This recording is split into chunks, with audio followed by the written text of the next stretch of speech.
Ali sir साहब, जैसे आपने कहा कि माजी में जब एनआरओ हुआ तो इंटरनेशनल एक प्रेशर भी होता है, तो सऊदी अरब का आपने जिक्र लिया या कतर और खत वगैरह। अब हम देखते हैं कि सऊदी अरब के हवाले से बुशरा बीबी साहिबा का बयान आपके सामने हमारे सामने है कि उनकी वजह से हुकूमत गई, क्योंकि खान साहब मदीने में गए तो पाँव नंगे थे ये वो। अब जो यूएई के आए हुए हैं प्रेसिडेंट यहाँ पर, उनसे जो मरीम नवाज साहिबा ने हाथ मिलाया, उस पर जो ये ट्रोलिंग कर रहे हैं, ओवरऑल इंटरनेशनल लेवल पे पीटीआई का क्या इमेज बन रहा है इस सारी प्रोपेगेंडा से? और क्या आपको लगता है कि किसी भी औरत के हवाले से इस तरह की ट्रोलिंग ज़ेब देती है किसी पार्टी को, उनके रहनुमाओं को?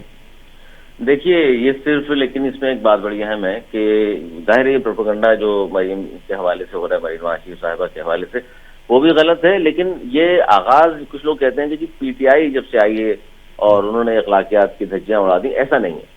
हम इन बातों को जानते हैं। 90s की दहाई में मोहतरम बेनज़ीर भुट्टो के हवाले से नून लीग वालों ने क्या कुछ नहीं किया। बिल्कुल। तो अखलाकियात की धज्जियां उड़ाने की जो सियासत में इस तरह की गैर चीजें आई हैं, गैर अखलाकी, वो नून लीग लेकर आई थी। मोहतरमा के हवाले से तस्वीर गिराना, उन पर जुमले कसना, उनके कपड़ों के बारे में बात करना, ये सारा हम माजी में देख चुके हैं। पीटीआई ने, हाँ ये कह लें कि उन्होंने आगाज किया था, पीटीआई ने इंतहा कर दी, ये जरूर आप कह सकते हैं। अभी देखें, हाथ मिलाने में बात हो रही है, आप तो इन पीटीआई की जलसे नहीं देखते, उसमें किस तरह खवातीन आती हैं, उसमें नाच गाने भी होता है, सब कुछ होता है, रक्स भी होता है। लेकिन हम और आप तो उसको नहीं कहते। चलिए जी ठीक है, आप लिबरल हैं, इन चीजों को आप सही समझते हैं, तो फिर दूसरों को सिर्फ हाथ मिलाने पे क्यों एतराज है आपको?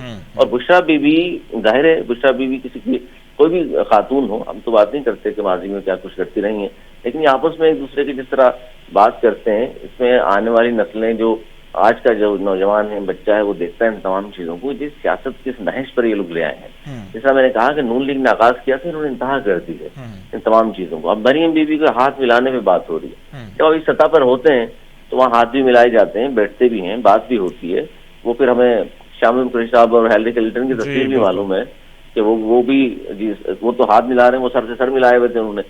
तो ये देखिए, ये दूसरे पे तनकीद है, तनकीद की बात है, तनकीद जरा इस्लाह की बात होनी चाहिए।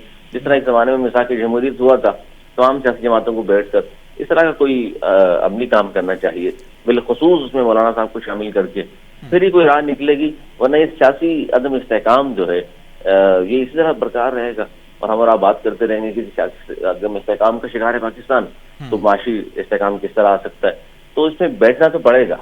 ये और बात है कि इन मुज़ाकरात से तो कुछ नहीं हो रहा, हमें आपको साफ नजर आ रहा है, इन मुज़ाकरात से कुछ नहीं निकलेगा। लेकिन हाँ, बैठना जरूर चाहिए जमहूरियत के लिए, पाकिस्तान को आगे बढ़ाने के लिए। और उसमें आप कह रहे हैं कि ग्रैंड डायलॉग हो, जिसमें अख्तर मेंगल साहब भी हों, मौलाना भी हो, महमूद अचकज़ई भी हों, सबके जो भी जिस दिन के हैं अपने खदशात हैं, वो ख़त्म करके इस मुल्क को आगे बढ़ाया जाए, यही आप कहना चाह रहे हैं? बिल्कुल। और ये जो बातें जो सिर्फ महज कहा करते थे, एक दूसरे पर तनकीद करना या सियासी इख्तिलाफ से बढ़कर जो दुश्मनी तो बात आ गई है, एक दूसरे से हाथ मिलाना भी पसंद नहीं करते, देखना पसंद नहीं करते, शादी ब्याह में जाना छोड़ दिया है लोगों ने।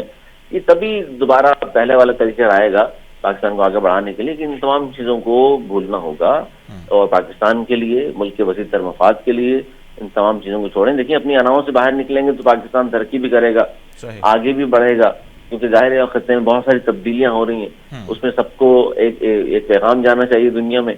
ये ना जाए कि जी हर शख्स ने अपनी 1.5 इंच की मस्जिद अलहदा बनाई हुई है और वो लगता ही नहीं है कि हम सब पाकिस्तान के लिए कुछ अच्छा सोच रहे हैं।